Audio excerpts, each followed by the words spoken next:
সারাদিনই খুব ব্যস্ততার সাথে বেরিয়েছি। আর এই যে এখন ট্রেনে উঠে পড়লাম, ছেলে আর আমি যে বসে রয়েছি। মানে আমরাও অটো থেকে নেমেছি আর সাথে সাথে ট্রেন ঢুকেছে। ছেলে টিকিট কেটেছে আর আমি এই পাশে পার হয়ে চলে এসেছি, গেট পার হয়ে। একটু ভয় করছিল যে ট্রেন ঢুকে গেছে, ছেলে আসতে পারবে কিনা, তবুও তো দৌড় দিয়ে আসলো। যাই হোক, এই যে এখন বসেছি।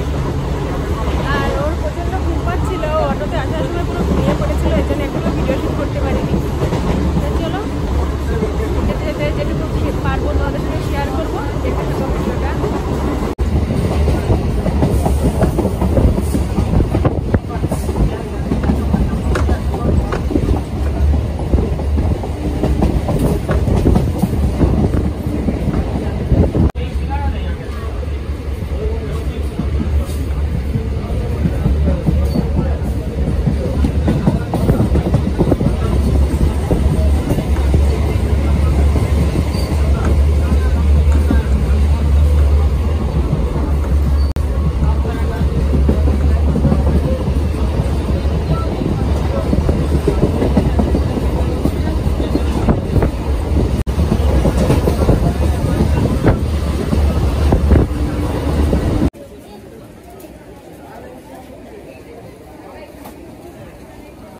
বন্ধুরা, কোথায় এসেছি বলো তো? দেখো মাঝতে স্টেশনে। আর এখন যাব আমি আমার ননদের বাড়িতে। তোমাদের সাথে কিচ্ছু শেয়ার করিনি, একদম তোমাদের একটা সারপ্রাইজ দিয়ে দিলাম।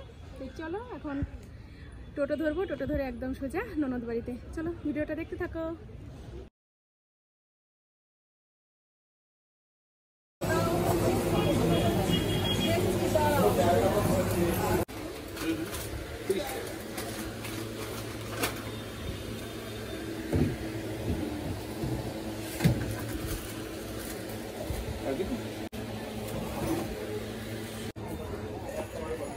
চলে এসেছি ননদের বাড়িতে। আর একটু রাস্তা ভুল হয়ে গেছিল, টোটোওয়ালা আমাদের একটু সামনে নিয়ে গেছিল, ওখান থেকে হেঁটে হেঁটে আসলাম। এসে যে চোখে জল দিলাম আর এখন শাড়িটা চেঞ্জ করবো। তো চলো, প্রচন্ড গরম লাগছে, শাড়ি চেঞ্জ করে নিই, তারপরে আবার তোমাদের সাথে কথা বলছি। এই দেখো, এই যে আমার ননদ চা করে নিয়ে আসলো ছেলে আর আমার দুজনের জন্য। আর ও নিয়েছে স্টিলের একটা মগে করে, এর জন্য সরিয়ে গেল। আর এই যে মুড়ি মাখিয়ে দিয়েছে, এক গামলা পুরো দিয়েছিল এই বাটিটা, আর এক বাটি পুরো বুঝাই। খেতে খেতে এখন এই পর্যন্ত আছে। চানাচুর, কাঁচা লঙ্কা, কাঁচা পেঁয়াজ দিয়ে মাখিয়েছি, বেশ ভালো লাগছে। আর তেল দিয়েছে প্রচুর পরিমাণে, একদম। আমি বলছি তো দিদন এইভাবে মাখায়, দেখো আমার হাতে পুরো তেল তেল হয়ে গেছে। তো চলো চাটা খেয়ে নিই। বলছে আমাকে কিন্তু তুলিস না বাবা। বিস্কুট দিয়ে গেল, তাহলে বাড়াতেই দেখাই দিয়েছে। এটাকে কি বিস্কুট যেন বলে? মোগলাই, মোগলাইয়ের পিছের মতো পিস করা মোগলাই বিস্কুট। তো চলো এটা দিয়ে খাই। আর আমার তো অভ্যাস চায়ের মধ্যে ভিজিয়ে খাওয়া।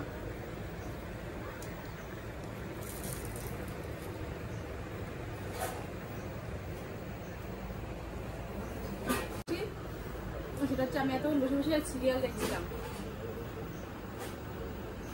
বাড়িতে তো টিভি দেখা হয় না, বেশ সিরিয়াল দেখছি, বেশ মনোযোগ দিয়ে দেখছি, ভালোও লাগছে দেখতে। এটা হচ্ছে একটা অভ্যাস, যে দেখি প্রতিদিন তার কিন্তু দেখতে ভালো লাগে। আমি যেহেতু সিরিয়াল দেখি না, মানে টিভি দেখি না বলে এবার সিরিয়ালগুলো দেখা হয় না। কি সিরিয়াল হয়, কোনটার পরে কোনটা হয় আমি কিছুই জানি না, তবে শুধু দেখছি। আজকে প্রথম দেখছি কি সিরিয়াল হচ্ছে, নামটা কিচ্ছু জানি না। ননদ বাড়ি এসেছি বিকাল 5টার সময়, আর এখন রাত বাজে 10টা।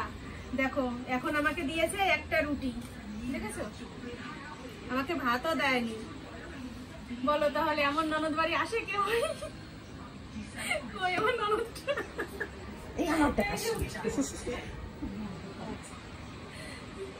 এই দেখো রান্না করেছে, তোমাদের সাথে একটু মানে কি করলাম। কোথায় ভাত?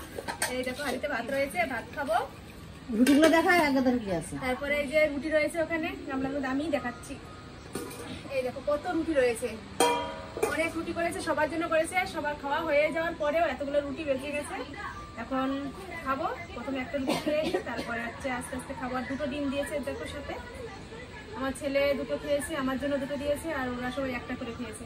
তোমাদের সাথে একটু ইয়ার্কি মারলাম যে ননদ খেতে দেয়নি, এটা একদমই মানে তোমরা কোনো মাইন্ড করো না। সত্যি মানে আসার পরেই অনেক যত্ন করেছে, চা মুড়ি করে দিয়েছে, তারপরে তো আরো খাবার ছিল সেগুলো দিয়েছে। আর এখন এই যে রুটি খাবো, ভাত খাবো। তা চলো, ভিডিওটা আজকে একদমই ছোট হয়ে গেল, সেভাবে কিছুই মানে শুট করতে পারিনি। আর আমার ননদ যে ঘরে রয়েছে, ও ক্যামেরার সামনে আসতে লজ্জা পাচ্ছে। ছোট ভাগ্নে ওই যে শুয়ে পড়েছে, আর বড় ভাগ্নে ওই ঘরে চলে গেছে খাওয়া দাওয়া সেরে, আর ছেলে একটু ভিডিও করে দিচ্ছে। তো চলো খাওয়া দাওয়া করে নি। আর ভিডিওটা আজকে আমাদের এ পর্যন্ত। এখন টিভি দেখবো আর মানে খাওয়া দাওয়া করবো। তোমরা আজকে ছোট্ট একটা ভিডিও বলে, এত ছোট ভিডিও আমি মানে সেভাবে করি না। সব ভিডিওই আমার প্রায় 15 মিনিট করে যায়। আর আজকের ভিডিওটা হয়তো 5 মিনিট 6 মিনিট হবে, তাই না? তো চলো আজকে এ পর্যন্তই দেখো। তো চলো টাটা বাই বাই। আগামীকাল আবার দেখা হবে নতুন ভিডিওর সাথে। ডিম কষা করেছে, কত সুন্দর হয়েছে। পুরো তেল যেন ডিমের মানে তরকারির গা থেকে ছেড়ে দিয়েছে।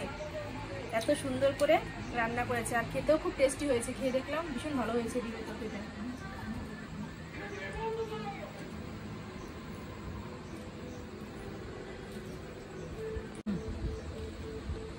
খাওয়ার পরে 3টে মিষ্টি খাওয়া যায়, একটা মিষ্টি কিছু হবে না। তুই কত তো নিও? ওই তো 3টে দুমার আমার মিলাই।